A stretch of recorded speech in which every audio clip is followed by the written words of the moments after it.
दरअसल वो सन्यासी साधु बैरागी वर्ण व्यवस्था से आहत हुए व्यक्ति थे, जिन्हें वर्ण व्यवस्था पर पर्याप्त रूप से आदर नहीं मिल पाता था।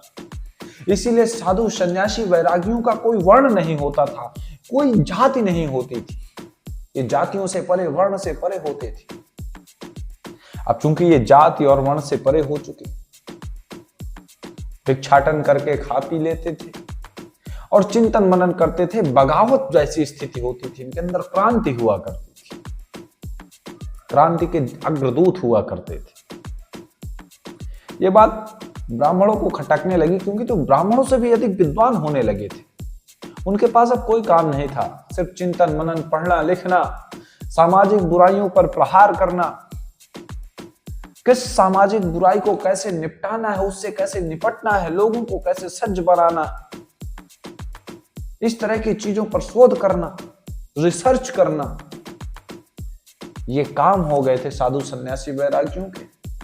वर्ण व्यवस्था से आहत लोगों के ये आहत लोग थे।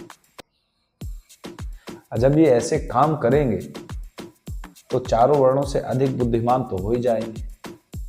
ये बात ब्राह्मण बहुत अच्छे से समझ चुके थे, जान गए थे कि भैया ठीक ठाक व्यवस्था बनने वाली है।